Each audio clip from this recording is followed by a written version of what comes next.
Right now, on To the Point, debate over Jimmy Kimmel's suspension. It's not a direct, free speech issue. This is wrong. This is not what our country is about. Tonight, the questions growing about what could happen next. More California Congress members now in the fight to end mid-decade redistricting. We are at a dangerous moment for our democracy. Shakeups at the CDC, a key panel considering changes in childhood vaccinations. The warning tonight from critics. In our Champions of Hope, the lesson this Sacramento dad and beard champion wants his kids to learn. Thank you for joining us on To the Point. I'm Becca Habiger. Tonight, we're continuing our coverage surrounding Jimmy Kimmel's late-night talk show that was preempted indefinitely by ABC last night. The move is becoming a political hot-button issue. ABC suspended Jimmy Kimmel's show after comments he made earlier this week on Jimmy Kimmel Live about the killing of Charlie Kirk. He suggested that the suspect in Kirk's killing might have been a pro-Trump Republican. FCC Chairman Brendan Carr is in the spotlight tonight for comments that may have led to this suspension. ABC's decision to suspend Kimmel has led to protests, including right here in front of ABC 10 studios, where people held up signs today, mostly protesting what they call an attack on free speech and the First Amendment. Right now, it's Germany in the 30s. That's what's happening incrementally. Different things are being taken away from us, different controls. And they're using very explosive events to take control of everything. Keep in mind, ABC 10 is an affiliate of ABC, but not owned by the network. Our station is owned by Tegna. Following the suspension, President Trump doubled down on his criticism of Jimmy Kimmel, saying the late-night ABC talk show host is not talented. Trump made the comment during a visit with the British Prime Minister in London. Here's what he said. Well, Jimmy Kimmel was fired because he had bad ratings more than anything else, and he said a horrible thing about a great gentleman known as Charlie Kirk. And Jimmy Kimmel is not a talented person. He had very bad ratings, and they should have fired him a long time ago. So, you can call that free speech or not. He was fired for lack of talent. Democratic leaders are also speaking out. It is outrageous. It's a page right out of Xi's playbook. This is just despicable, disgusting, and against democratic values. Trump and his allies seem to want to shut down speech that they don't like to hear. That is not what democracies do. Now, legal experts and lawmakers are weighing in as questions grow surrounding the First Amendment and free speech. ABC 10's Jeannie Nguyen joins us in studio with more on the discussion. Becca, some critics say Jimmy Kimmel's show was being preempted is against the law and a violation of free speech, while some supporters say ABC is a private company and they're able to pull any show they want. It isn't just about one comedian or one television personality or any one network. It's about whether we as Americans still have the freedom to laugh at those in power. Following the suspension of Jimmy Kimmel's show, U.S. Senator Alex Padilla and other Democratic leaders announced the No Political Enemies Act.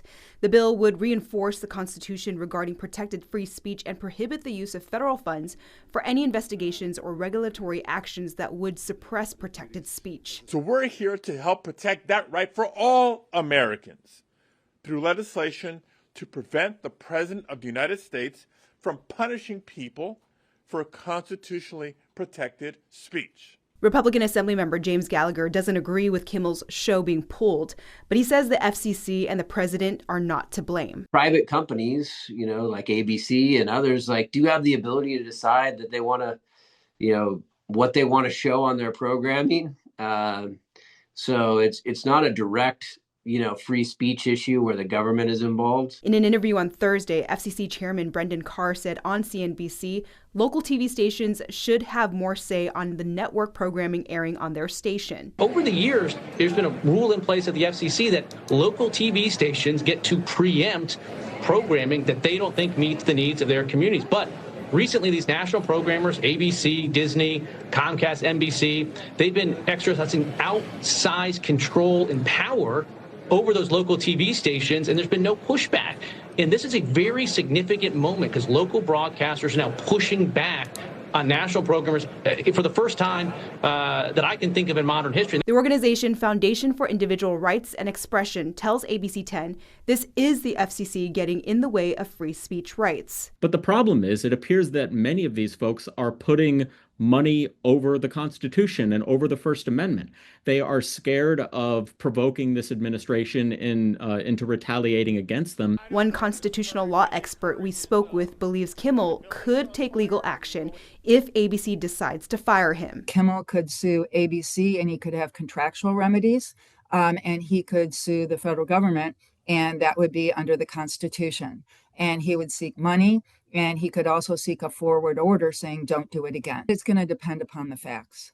There certainly are facts out there showing that the FCC chair was making threats. But in an actual lawsuit, the question would have to do with what the cause was for the firing. And I do think it's possible that in this situation, we would have the corporation saying, oh, well, we would have done it anyway. And that would make it difficult to bring. We have reached out to ABC for comment and continue to hear what we've reported last night. Quote, Jimmy Kimmel Live will be preempted indefinitely. Tonight, Bloomberg is reporting that Walt Disney executives will meet with Kimmel to assess the talk show's future. Also today, people have been pointing to a recent tweet from Brendan Carr in 2022 that said political satire is a form of free speech. We reached out to the FCC about this comment and have not received a response. Becca. Ginny, thank you.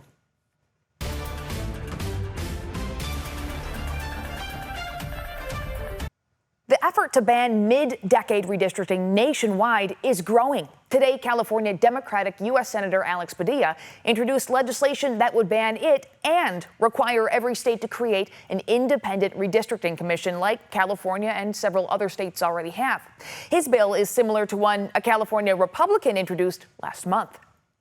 Republican U.S. Representative Kevin Kiley of Rockland is against redrawing congressional district maps mid-decade. He introduced a bill last month to ban the practice nationwide. It's so bad for democracy. It's so bad for representative government. It's so bad for the institution of the House. This as California is holding a special election on November 4th, asking voters to temporarily bypass its independent redistricting commission for the next 3 elections and adopt proposed newly redrawn congressional maps.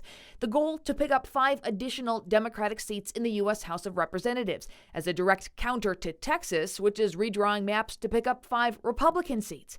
It's all about which party will control the House after the 2026 midterms, and other states are looking to redraw their congressional maps too. It should be voters choosing the representatives, not the other way around. On Thursday, California Democratic U.S. Senator Alex Padilla, joined by Senator Adam Schiff and other members of California's Democratic congressional delegation, reintroduced a bill called the Redistricting Reform Act of 2025. It's something co-author Democratic Representative Zoe Lofgren of San Jose has been trying to pass for 20 years. It would not only ban mid-decade redistricting, as Kiley's bill proposes, but also require each state to install its own independent redistricting commission. Now, it can't just be one side that agrees to stop gerrymandering. It needs to be both. Kiley says he generally supports the goals of Padilla's and Lofgren's bill and is open to working with them. Coming up with a solution to end gerrymandering has to be bipartisan because both parties have been guilty of it. He believes his bill would receive bipartisan support if Republican House Speaker Mike Johnson brought it to the floor for a vote, which he has thus far refused to do. Now, Kiley says his bill would just have to pass before primaries begin next year. It doesn't have to pass before California's special election in order to still be effective. Kiley, by the way, is one of 5 California Republican representatives whose districts are targeted in the proposed redrawn maps. The CDC's advisory panel is considering big changes, including ending the newborn hepatitis B shot and limiting others. Critics warn the moves are not science-based. And a warning tonight about a fake app targeting EBT benefits. What card users need to know. Feeling the effects of that tropical moisture streaming our way. Showers soon to follow as we head into the weekend. But first, in other headlines tonight, the person who allegedly shot and killed 3 Pennsylvania police officers was a suspected stalker. According to the prosecutor on the case, officers were trying to arrest the man and serve a restraining order involving his ex-girlfriend. Law enforcement sources say the 24-year-old was wearing camouflage and waiting in a cornfield when officers arrived. He was shot and killed by officers.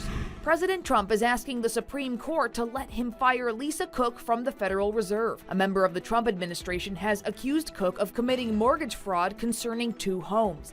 The president fired Cook on August 25th, but a federal court blocked the move. The president's emergency appeal today comes after the central bank cut interest rates yesterday for the first time since December. Today, the Federal Trade Commission and a group of state attorneys general sued Ticketmaster and its parent company. They accused Ticketmaster of advertising lower ticket prices than what people end up paying. The FTC said brokers use fake accounts to buy up millions of dollars worth of tickets and then sell them at a substantial markup on Ticketmaster's platform. California has previously sued over ticket prices. ABC 10 Chief Meteorologist Monica Woods joins us now, tracking some showers tomorrow. That's right. Through Friday, we're going to have that weather impact alert in place. Showers and thunderstorms due to that tropical moisture. Stay weather aware, especially if you're traveling into parts of the Central Sierra. That includes Yosemite.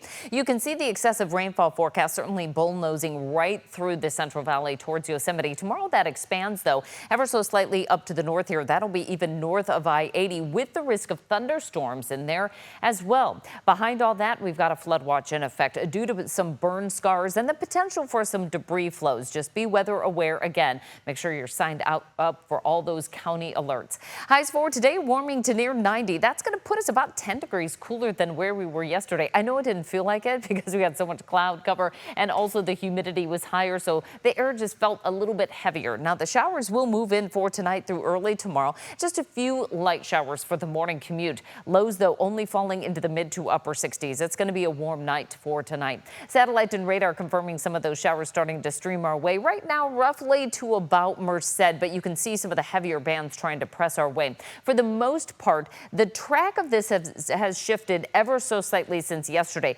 favoring more the east side of the valley and even through the Mother Lode and the Sierra. So tonight, again, we're starting to see some of those showers moving their way north. They kind of fizzle out as they head towards the Central Valley. We'll still see some spotty light showers for the morning commute, and then those showers again will be present through the foothills and the Sierra through much of tomorrow. It's just we're not going to pick up a whole lot of accumulation for the valley. A few light showers possible for our Saturday forecast for the Sierra, but other than that, things are drying out.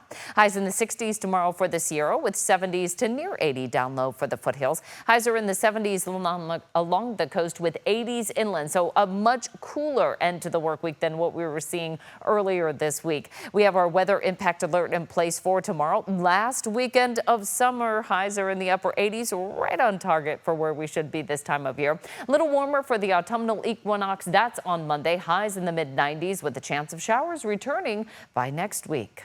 Fall's just around the corner. Thank you, Monica. Well, still ahead, shakeups looming over America's childhood vaccine schedule. A CDC panel is considering dropping certain shots for newborns and children. Critics warn the moves could put millions of kids at risk. And bats will be swinging once again in Modesto. The scoop on the city's new minor league baseball team.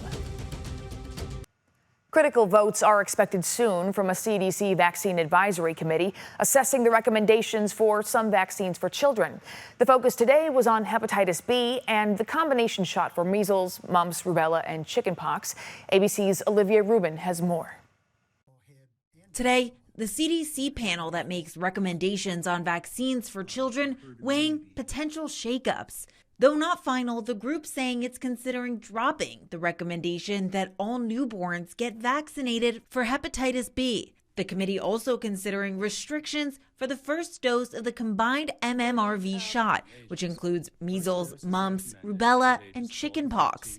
Some studies have suggested a slightly elevated but overall very rare risk of seizures when all four are given as a combo shot to kids 12 to 15 months old. The MMRV vaccine, although comes with a slightly higher risk, is adopted by many parents out of convenience. Eliminating that option possibly can reduce compliance or participation with vaccines. The panel today not weighing any new scientific evidence. Experts say changes could create new barriers for millions of children. If we make changes to the vaccine schedule, it doesn't necessarily become federal law, but this may actually narrow the amount of people who get insurance coverage through public programs such as the vaccine program for children. The panel, which consists of members who have expressed vaccine skepticism and spread vaccine misinformation, appointed by HHS Secretary Robert F. Kennedy Jr., who has pushed vaccine misinformation himself. It comes one day after Susan Menares, Trump's fired CDC director, testified that she was ousted for refusing to rubber stamp the panel's recommendations for changes to the childhood vaccine schedule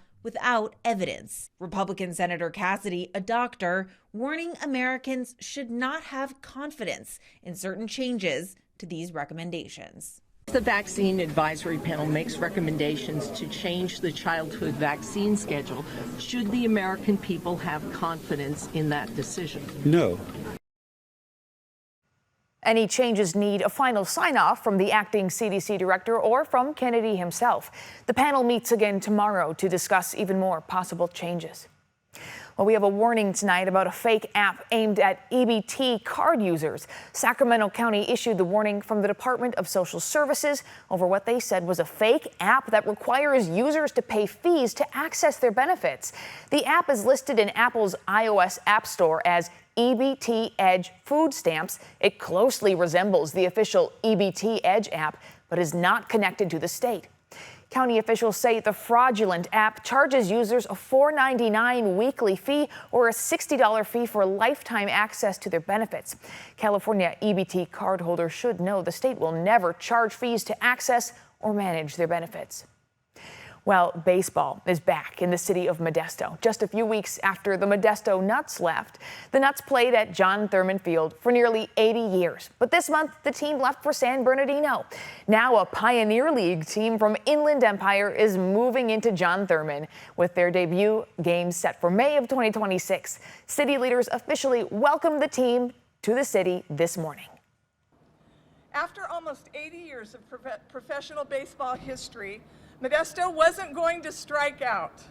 We stepped up to the plate with the mission of swinging for entertainment for the whole family, and we hit one out of the park with Main Street Baseball, a Pioneer Baseball League affiliate. I love all the puns. Well, the team will be nicknamed by fans in an online contest in which you can participate. We have more information about that contest on our website, abc10.com. Well, coming up in our Champions of Hope, we meet a local man crowned Best in Show at the World Beard and Mustache Championship, how his big win is inspiring others.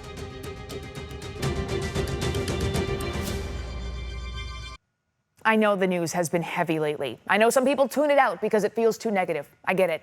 That's why we intentionally seek out opportunities to highlight what's good in our communities. And one way we do that right here on To The Point is with our weekly segment, Champions of Hope. So today I want to introduce you to Trevor Mustafa. This Sacramento man won not one, but two prestigious awards at this year's World Beard and Mustache Championship. Now, if you have a facial-haired fellow in your life, as I do, you might have heard of this before. It's a pretty big deal with tough competition. Well, Trevor won his category and Best in Show among more than 400 international competitors. Not only that, but he says he uses any spotlight he gets from winning to try and destigmatize multiple sclerosis and autism, both of which affect his family. Now, I asked this single dad what he wants his two kids to learn from his success in the beard competitions.